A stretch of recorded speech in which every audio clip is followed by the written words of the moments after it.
Hoje a gente vai abrir aqui mais um episódio da Odontologia Além da Estética, com um assunto muito importante, ligando, a odontologia com a hematologia, a importância, da sua saúde oral com o seu sangue, O corpo está conectado ali e a gente hoje vai entender um pouco melhor essa conexão. Gostaria de agradecer a doutora Ana Luísa, nossa hematologista, que vai descomplicar um pouco, e falar sobre a nossa rotina clínica e diária, Catiane, eu que agradeço o convite, é um prazer estar aqui falando de um assunto tão importante, tanto para odonto quanto para hemato, Existem alguns sinais, na cavidade oral que são os primeiros sinais de uma doença hematológica, Esses sinais, palidez na mucosa, petequias, que são aquelas manchas, sabe paciente que tem dengue? Que tem várias manchinhas, aquelas pintinhas vermelhas pelo corpo?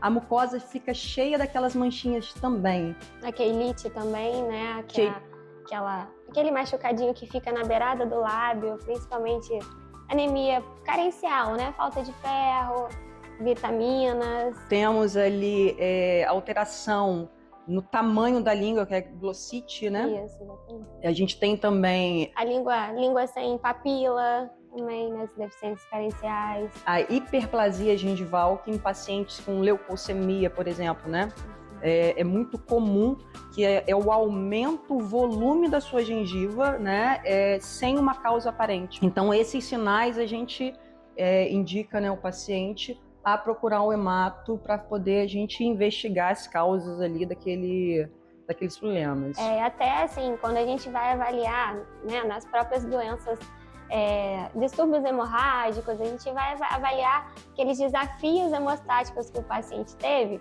a gente pesquisa, e questiona sempre sobre se já fez procedimento dentário, se já sangrou, porque o sangramento excessivo, quando vai fazer também algum procedimento, além do esperado, que já tem um sangramento normal pelo procedimento, mas quando esse sangramento é além do esperado, a gente sempre valoriza isso, porque também pode ser um indício de uma doença hematológica aí por trás.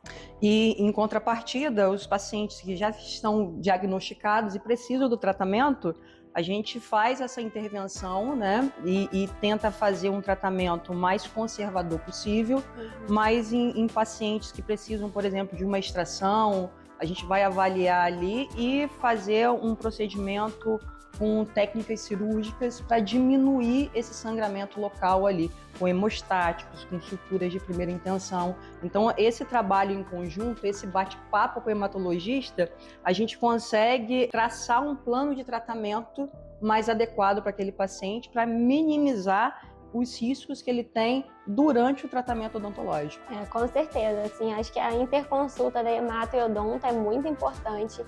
Tem pacientes, por exemplo, que não têm doença hematológica, mas usam algum anticoagulante, que precisa ser suspenso antes de procedimentos odontológicos, principalmente essas extrações.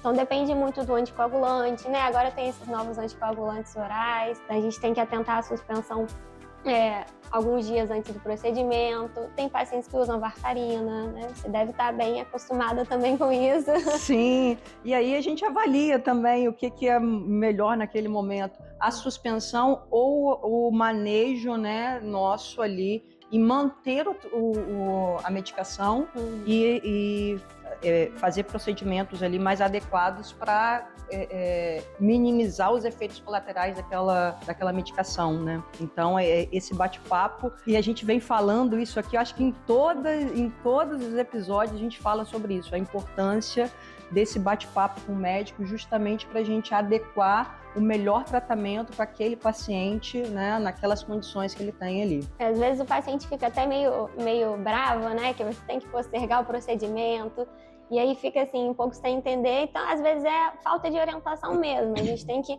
sempre reforçar isso, porque é uma medida de segurança para o próprio paciente, Às vezes o paciente fica preocupado que tem que fazer um procedimento dentário, não pode estar com medo de postergar, daquilo causar um problema, mas o próprio procedimento, se o paciente tiver alguma condição que leve a maior risco de sangramento, infecção, a gente tem que avaliar realmente e fazer em outro momento. E eles ficam chateados mesmo. Ele fala assim, não, doutora, pode fazer que eu assino embaixo. Não tem, a gente precisa dessa visão ali, dessa visão interdisciplinar, para ter esse manejo mais tranquilo possível, né? Com certeza. Isso também acontece para pacientes com anemia, né? Qual a diferença entre uma anemia, né, comum e uma anemia falciforme, por exemplo? Muita diferença. A anemia falciforme é aquela doença genética que leva a forma das hemácias, que geralmente é redondinha, em formato de disco, ela fica num formato de foice. E por quê? O que isso interfere, né? É só uma alteração na forma da hemácia? Não.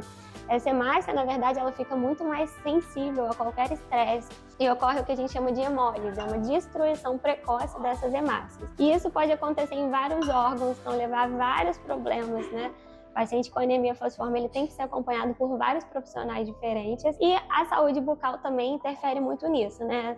Sensibilidade, risco de procedimento, risco de infecções principalmente, né? Até porque alguns pacientes com anemia falciforme usam hidroxiureia e a hidroxiureia também pode causar alteração dos leucócitos, né, risco de infecções, então isso é assim extremamente importante. O paciente com anemia falciforme tem um acompanhamento regular também no dentista. E até o manejo é diferente, porque o tipo de anestesia que a gente faz num paciente com anemia é diferente do paciente com anemia falciforme, porque a anestesia nesse paciente não pega muito legal. Normalmente a gente usa muito lidocaína, né? Paciente com anemia falciforme, não adianta, ele não vai ficar anestesiado ali. E aí a gente precisa entender qual é a anemia que esse paciente tem.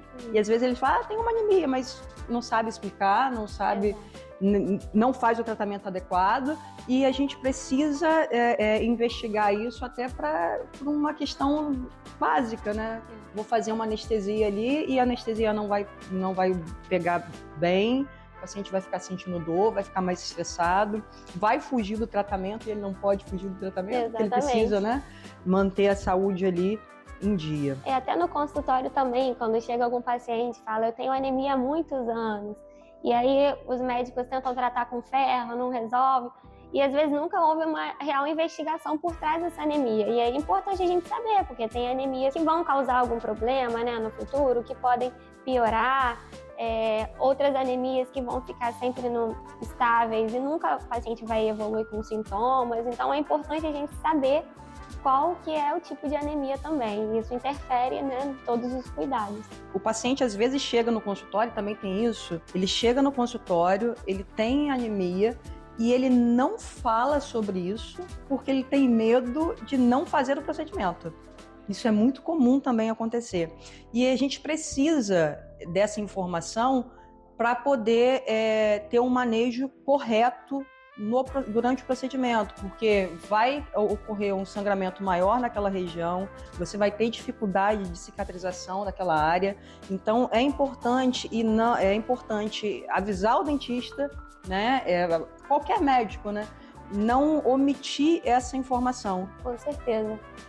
Assim, acho que a gente colocar tudo na mesa, né? Tudo que o paciente tem, o real benefício, os riscos do procedimento, não fica ruim para ninguém, né? A gente explica para o paciente, a gente mostra clareza em tudo que a gente está fazendo e bota também o paciente em segurança, né?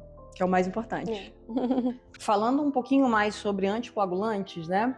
Qual é o benefício dele para o paciente, né? A função do anticoagulante para o paciente? Então, o anticoagulante depende muito da indicação, né, para qual aquele paciente está usando. Então, se é um paciente que está com trombose, né, o anticoagulante para tratar aquela trombose tem um benefício. Se é um paciente, por exemplo, que está fazendo um anticoagulante porque tem uma arritmia, aquele anticoagulante tem o benefício de evitar formar um trombo, né, dentro do coração que vai para o cérebro. Então, para evitar o risco de AVC por conta daquela arritmia. Então, depende do anticoagulante, do que levou àquela indicação, né? E a finalidade dele é afinar o sangue. Então, pra gente, né, numa cirurgia, às vezes em uma raspagem mais profunda, né, a gente sabe que aquele paciente ele vai sangrar além do normal. E aí a gente precisa tomar certos cuidados e medidas, né, para evitar esse sangramento. Então, a gente encaminha de volta pro hemato ou pro médico, né, que fez aquela prescrição, e a gente avalia se aquele momento a gente vai intervir, mesmo tomando a medicação, ou se a gente vai fazer a suspensão dela. O que é mais seguro? Manter a medicação e fazer o procedimento, ou suspender a medicação, fazer o procedimento e depois o paciente volta ali, depois de um tempo, ele volta a tomar aquela medicação novamente. Isso é uma conversa que a gente tem que ter com o médico responsável por aquele caso, porque assim, eu sei das complicações que o paciente pode ter na minha cadeira, mas eu não posso fazer essa suspensão porque como que está, né, a saúde geral dele? Aquele é o melhor momento para o paciente fazer a suspensão ou não? Então esse bate-papo ele precisa existir ali para a gente entender melhor e planejar melhor esses procedimentos. Exatamente, assim, depende muito da indicação, né, como eu falei, desse anticoagulante.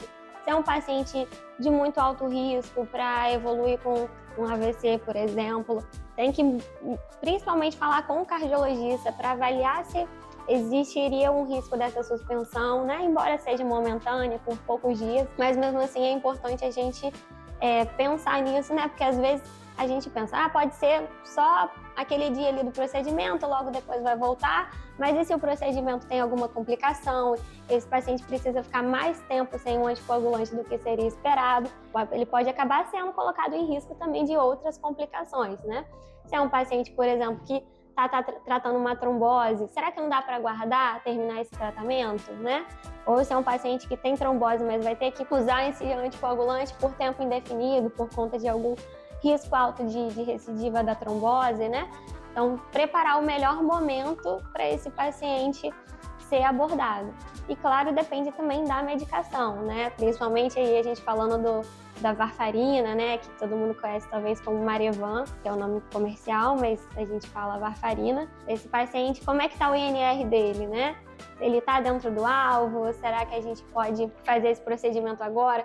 Fazer no consultório ou até fazer no ambiente hospitalar, dependendo, né, de qual o resultado for. do exame, né? Exatamente, no resultado do exame, dependendo também de como for esse procedimento, né? Se é algo mais invasivo, se é um procedimento mais tranquilo do ponto de vista da odonto. Pacientes que tem que fazer transplante de medula, paciente que tem leucemia, né? E eles precisam de um cuidado odontológico prévio para esse tratamento, justamente para evitar infecções durante aquele processo. Qual a importância? Como que você vê isso? Como que é a sua prática no dia a dia de encaminhar esse paciente, de verificar essa saúde dele, essa saúde oral dele? Isso assim, principalmente pensando, né, em leucemia, transplante, que são procedimentos um pouco mais delicados, né? E às vezes na própria leucemia, que a gente não tem um tempo para poder identificar isso, né? Às vezes o paciente já chega para a gente com um diagnóstico de leucemia, né? Ou recebe o diagnóstico de forma mais imediata, e a gente tem que já começar a quimioterapia, e aí ao longo do processo que a gente vai organizando essa questão da saúde bucal, né? Então no começo ali, naquela fase inicial de quimioterapia, do transplante, onde o paciente está neutropênico. O que é isso? Os leucócitos abaixam muito, que a quimioterapia destrói aquelas células do câncer, mas também destrói células boas. Então, o paciente fica com a imunidade muito baixa, porque os leucócitos estão muito baixos. As plaquetas caem também, são as plaquetas que são os primeiros soldadinhos lá que seguram o nosso sangramento, né? Então, esse paciente fica exposto a risco de sangramento e de infecções. Então, a gente, muitas vezes, naquele momento inicial, não pode ficar mexendo muito, ficar fazendo procedimento odontológico pelo risco de sangramento e de infecções, porque, né, a nossa boca é cheia de bactérias e acaba que essa bactéria pode passar para a corrente sanguínea e levar a uma infecção grave. Mas assim que esse paciente se recupera, que a gente, né, nos períodos entre uma quimioterapia e outra, a gente sempre bota o dentista junto na jogada para a gente tentar melhorar a saúde bucal e reduzir o risco de infecções, porque a gente sabe que também uma saúde bucal ruim acumula bactérias e aumenta o risco de infecção justamente quando o paciente vai ficar com a imunidade mais baixa. Então, É, assim, uma relação bem próxima, né? É porque o paciente imunossuprimido, né, que está com a imunidade muito baixa, ele tá mais propenso a ter infecções. Ele já tem uma doença que deixa a imunidade dele, né, muito baixa ali, sim. E ele vai ter complicações durante aquele processo por conta da falta de tratamento. Né? Exatamente. Então a gente senta e fala assim, qual o melhor momento agora? Vamos começar a quimioterapia antes ou vamos esperar aqui e cuidar da boca? A gente precisa ter esse bate-papo para poder levar, né, um melhor tratamento ali para aquele paciente, justamente evitando complicações durante o processo. Inclusive, assim, a gente já teve alguns pacientes que no período de imunidade baixa ali estavam com febre, a gente rastreava, né, infecções e não encontrava, e quando ia ver, era ali, o foco era ali a boca. E naquele período que a imunidade está baixa, a gente não podia mexer, tratava com antibióticos, segurava até conseguir estabilizar a imunidade, recuperar, e nesse momento a gente corria. Em alguns casos, a gente até avaliava de atrasar um pouco o ciclo das próximas quimioterapias, dependendo, claro, do caso, para poder cuidar da saúde bucal, às vezes fazer uma extração dentária que precisava fazer antes da quimioterapia. Né? Na avaliação para transplante, é muito importante o dentista avaliar esse paciente antes de levar para transplante, porque transplante é uma coisa programada, então tem esse tempo. No paciente que chega já com uma leucemia, que é algo mais rápido, a gente não tem tempo de avaliar no primeiro momento, né? De fazer procedimentos nesse primeiro momento. Mas assim que esse paciente recupera, a gente chama o dentista, faz uma boa avaliação. E também ao longo do tratamento, né? Na quimioterapia, como até a gente falou, que também destrói, né, células boas, ela ataca também o DNA ali das células da boca. Então tem o risco de causar mucosite, que é uma inflamação na mucosa, e isso causa muita dor para o paciente, muito incômodo, dificuldade de alimentar. Para o paciente que não entende o que é mucosite, né? Porque a gente está falando aqui, a gente sabe exatamente o que nós estamos falando, mas são várias aftas na sua boca inteira. E a afta dói, né? Umazinha, né, incomoda. Imagina a boca inteira cheia de feridas, tá? Porque é comum acontecer isso, cheio de feridas ali, e o paciente já não come direito, já não, né, não tem essa alimentação muito legal, já está imunossuprimido, já tem poucos nutrientes ali, e tem o paciente ali que tem que lidar com essa complicação do tratamento, né, do efeito colateral do tratamento. E aí a gente ajuda com laser terapia, às vezes saliva artificial também, porque existe o baixo fluxo da saliva ali, a diminuição do salivar. Essa diminuição salivar vai fazer esse paciente ter mais infecções, né, de periodontite, de herpes, de candidíase oral. Então, existem várias complicações ali decorrentes daquele tratamento. E a gente atua ali para prevenir essas complicações. Até a questão da saliva que você falou, eu estava até vendo um estudo feito em alguns hospitais, né, oncológicos, que o principal sintoma oral de cavidade oral do paciente em quimioterapia era a boca seca. Até mesmo antes da mucosite, a queixa era a boca seca. Começa pela boca seca. Exatamente, que é até um dos fatores, além dos processos inflamatórios ali, que levam, né, que contribuem para a mucosite também. Mas que o paciente pode perceber ali que não está legal e que precisa, né, procurar e identificar o que está acontecendo com ele, assim. Principalmente sangramento, né? Sangramento gengival, sangramento ali excessivo, às vezes na escovação, né? Na hora de passar fio dental, no paciente que já está sendo ali acompanhado, né? Pode ser que seja uma doença periodontal, pode, mas um sangramento excessivo, recorrente, é algo que tem que se alertar também. Ou um paciente que vai fazer um procedimento dentário que sangra além do normal, tem aquela dificuldade de cicatrização, né, assim, ao olhar do dentista, né, um sangramento excessivo, alteração, como a gente falou, a quelite angular, que é aquele machucadinho na beirada da boca, a língua despapilada, que é aquela língua lisa. Isso tudo são sinais ali iniciais, né, que podem, né, não necessariamente são, mas que podem indicar alguma doença hematológica. E também o paciente, né, que já tem doenças hematológicas diagnosticadas, que tem que acompanhar com o odonto sempre, né? Como a gente falou, anemia falciforme, exatamente. As hemofilias, né? O paciente que repõe fator, que às vezes vai ter que fazer um procedimento odontológico, tem que ter uma programação antes com hemato.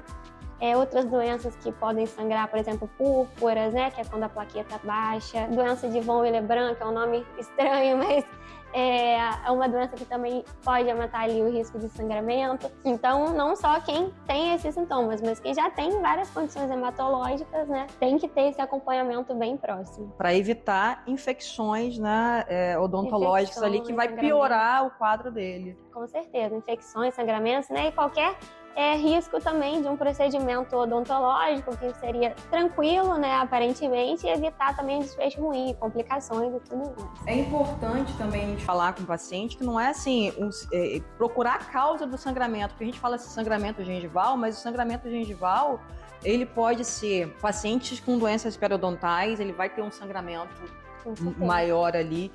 Grávidas, por exemplo, têm doença periodontal devido à alteração hormonal, então ela vai sangrar.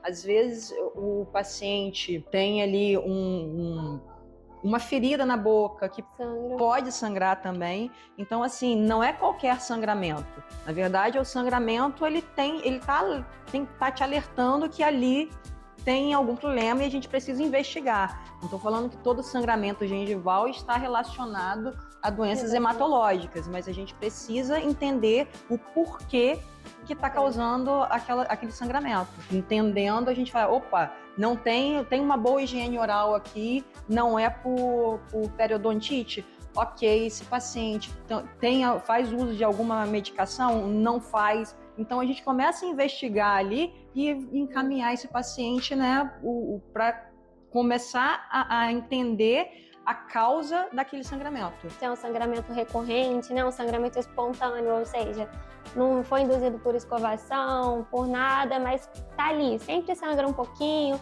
é algo que a gente tem que, pelo menos, passar por uma avaliação médica, né? Não necessariamente sempre ir no hematologista por conta disso, mas pelo menos uma avaliação médica no geral. Sangue é vida. Com certeza. Sangue é vida. E a gente fala muito sobre doação de sangue, sangue é vida. Você já fez infusão de bolsa de sangue? Já tomou? Não, nunca precisei. Eu precisei. Em determinado momento eu fiz uma cirurgia onde eu perdi muito sangue e aí eu tive aquela anemia ali no hospital e eu precisei de bolsa de sangue. Foram 2 bolsas e ali naquele momento eu entendi essa frase, sangue é vida. Porque eu tava xoxa, manca, capenga, não tinha força nem para abrir os olhos e de repente vem uma vitalidade, E eu queria aproveitar esse episódio aqui e falar sobre isso. Então, doem sangue, gente, pelo amor de Deus, sangue é vida. Inclusive, dia 25 de novembro, Dia Nacional do Doador de Sangue, é um dia importante para a gente conscientizar. E também, puxando a sardinha para o meu lado, né? É importante lembrar que uma doação de sangue pode salvar até 4 vidas. Então, isso é muito interessante. É um ato de realmente solidariedade, né? Então, a doação, ela tá aí. Procurem os bancos de sangue aí da região. Nossos estoques, frequentemente, aqui na região, ficam baixíssimos. E aí eu tenho os 2 lugares de fala, né? Como profissional da área da saúde, também como paciente. Porque eu sei... Hoje eu entendo isso porque eu precisei. E como é importante a gente falar sobre isso também, né? Incentivar as pessoas a doarem sangue. Sangue é vida. Cuidem da saúde. Então, chegamos ao final de mais um episódio da Odontologia Além da Estética. Queria agradecer a nossa hematologista, a doutora Ana Luísa. Muito obrigada, tá? Foi fundamental aqui esse bate-papo que liga a odontologia à hematologia para o cuidado daquele paciente ali, de levar informação, de levar saúde, de promover saúde para aquele paciente. Com certeza, é um tema importantíssimo que eu também gosto muito de falar e na minha prática sempre tenho contato com dentistas no dia a dia, então é muito legal, é uma troca muito legal. Muito obrigada, Catiane. E é isso.